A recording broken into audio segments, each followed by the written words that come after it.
morning, student. Today we will read chapter 3 Nationalism in India, part 10. Subhash Chandra Bose and Azad Hind Fauj. Subhash Chandra Bose was born on 23rd January 1897 in Cuttack, Orissa. His mother's name was Prabhavati and father's name was Janaki Nath Bose. Subhash Chandra Bose का जन्म ओडिशा के कटक में 23 जनवरी 1897 में हुआ था. उनकी माता का नाम प्रभावती और पिता का नाम जानकी नाथ बोस था. He was very intelligent since his childhood. He stood fourth in the ICS exam in the year 1920 conducted in London. वो बचपन से ही बहुत बुद्धिमान थे, इंटेलिजेंट थे.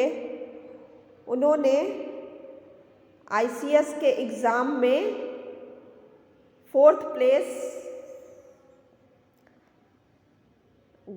पाया. 1920 में लंदन में जो एग्ज़ाम आयोजित किया गया था उसमें उन्होंने 4था स्थान ICS के एग्ज़ाम में पाया. He joined the Indian National Congress after returning to India and participate in the freedom struggle. उन्होंने इंडिया में वापस लौटने पर इंडियन नेशनल कांग्रेस को ज्वाइन किया और फ्रीडम स्ट्रगल में भाग लेने लगे. फ्रीडम स्वतंत्रता आंदोलन के लिए संघर्ष में उन्होंने भाग लेना शुरू कर दिया. He was arrested for 11 times under the political offense. He became the president of the Haripura session of Congress in 1938 CE and the second time in the Tripura session held in 1939 CE. वह 11 बार राजनीतिक गतिरोधों के कारण 11 बार उन्हें arrest किया गया. British शासन द्वारा उन्हें 11 बार बंदी बनाया गया राजनीतिक गतिविधियों में भाग लेने के कारण. वो हाजीपुरा सेशन में नेशनल कांग्रेस में अध्यक्ष चुने गए और त्रिपुरा सेशन में 1939 में सेकेंड टाइम अध्यक्ष बने. फर्स्ट टाइम 1938 सी में हाजीपुरा सेशन में वो प्रेसिडेंट बने. सेकेंड टाइम 1939 सीई में त्रिपुरा सेशन में वो अध्यक्ष बने. डिफरेंस ऑफ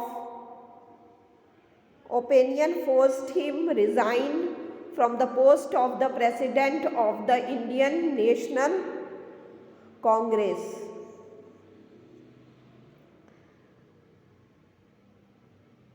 राजनीतिक मतभेदों के कारण उन्होंने इंडियन नेशनल कांग्रेस के अध्यक्ष पद से रिज़ाइन कर दिया.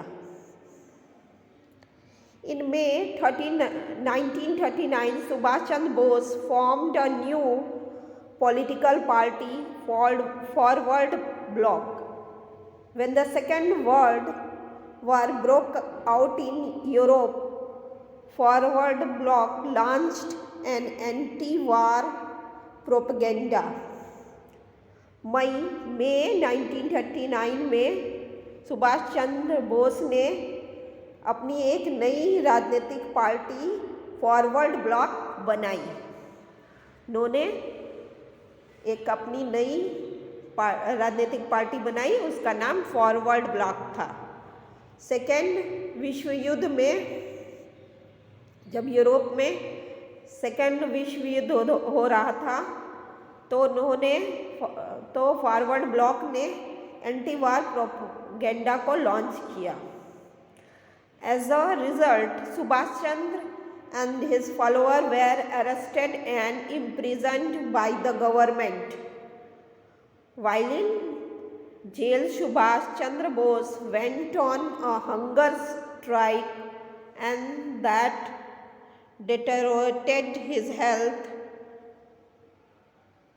and the government was forced to set him free. However, he was kept under house arrest. इसके परिणाम स्वरूप उन्होंने जब एंटी वार प्रोपेगेंडा चालू किया तो इसके परिणाम स्वरूप सुभाष चंद्र और बोस और उनके फॉलोअर को ब्रिटिश सरकार द्वारा अरेस्ट कर लिया गया, बंदी बना लिया गया।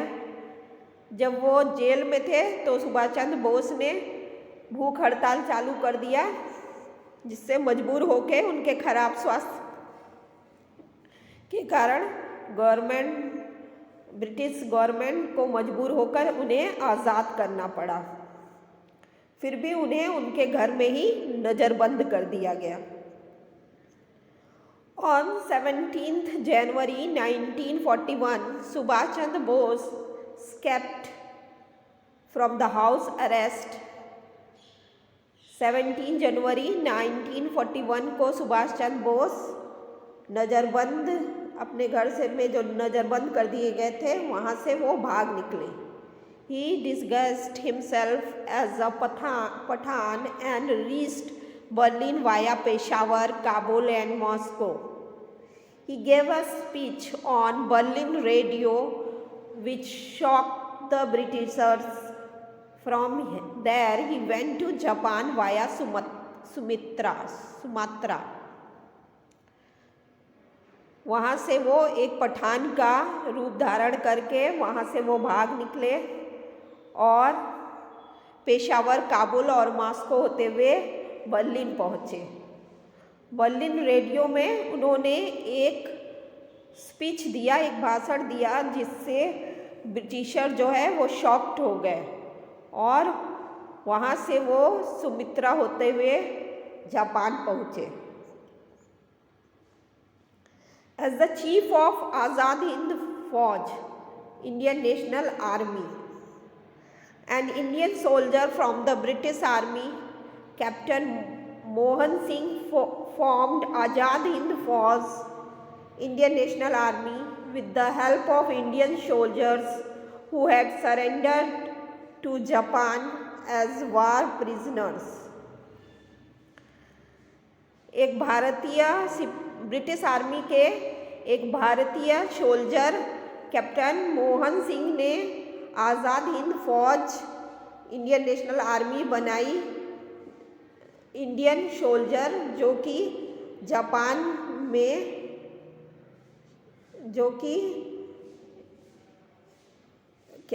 में कैदी के तौर पे जापान को सरेंडर कर चुके थे, उनकी सहायता से, जो कि युद्ध कैदी थे, उनकी सहायता से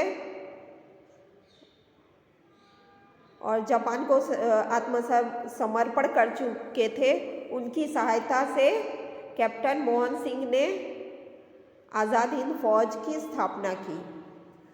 due to difference of opinions between Japanese government and Rashbehari Bose, Mohan Singh had to resign। Japanese सरकार और रासबिहारी बोस के बीच विचारों के मतभेद होने के कारण मोहन सिंह ने रिजाइन कर दिया। The future of Azad Hind Fauj Indian National Army became blurred. With the general consent, Rashbehari Bose appointed Subhash Chandra Bose as the chief of Azad Hind Fauj on 4th July 1943।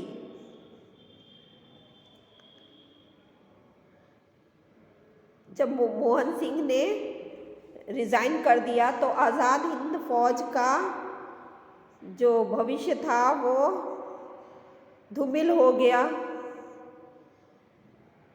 फिर आपसी सहमति से रासबिहारी बोस ने सुभाष चंद्र बोस को आज़ाद हिंद फौज के चीफ के रूप में 4 जुलाई 1943 को अपॉइंट किया। He was given an honorary title of Netaji. Netaji gave the slogan "Chalo Delhi" and Jai Hind to the Fauj and the nation.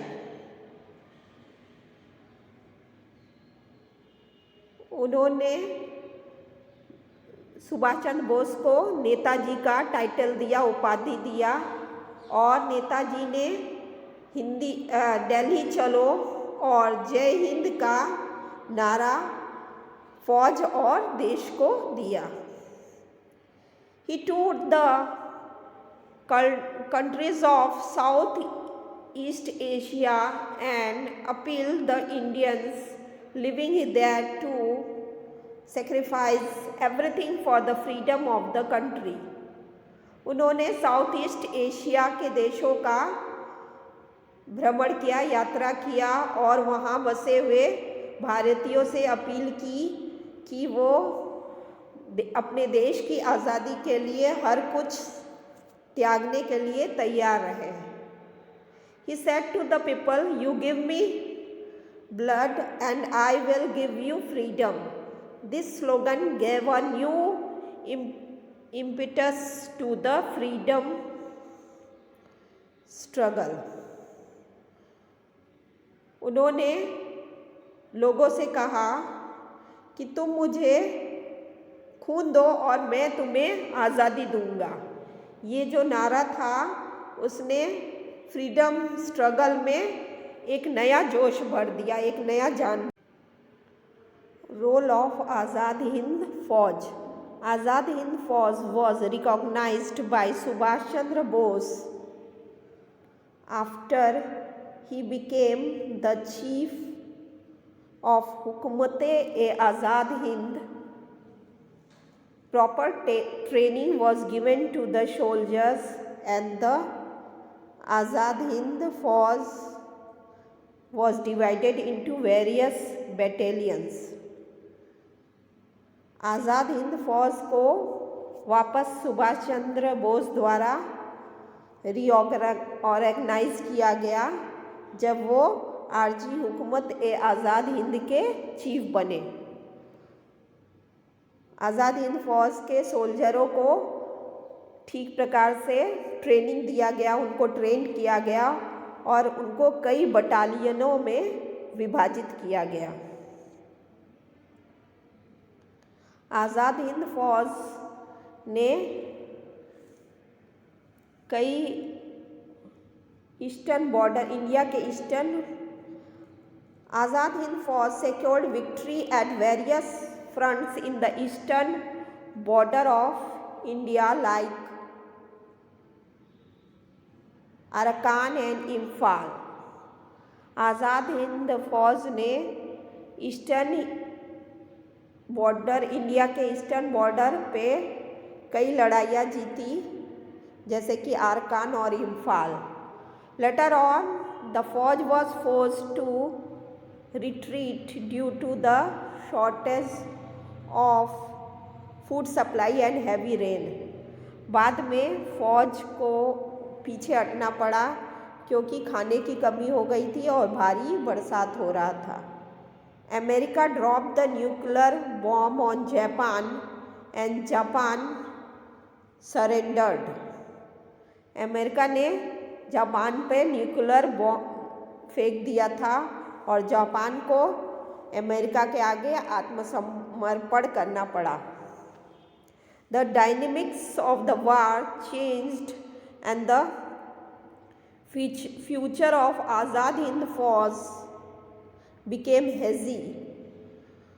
4,000 soldiers died and 25,000 soldiers were arrested. America ने Japan पे nuclear bomb डाल दिया और Japan को आत्मसमर्पण करना पड़ा।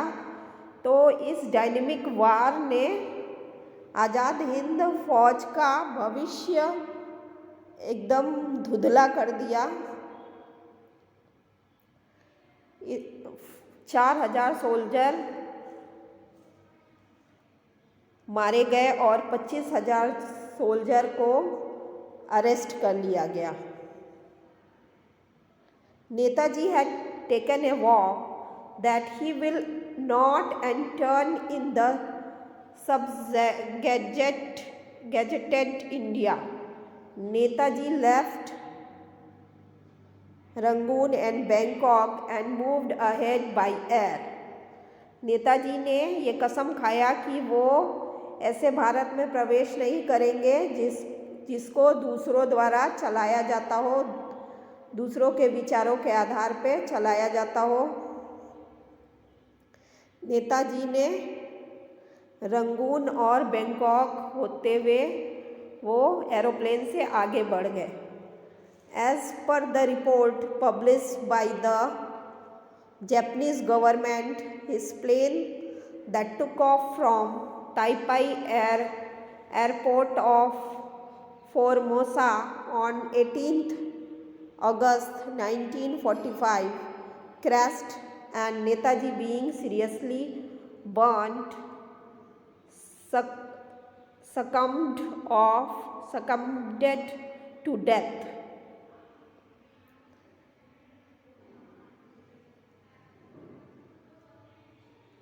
Japanese सरकार द्वारा जो रिपोर्ट पब्लिश किया गया उसके अनुसार वो 18 अगस्त 1945 को उसके अनुसार वो फार्मोसा के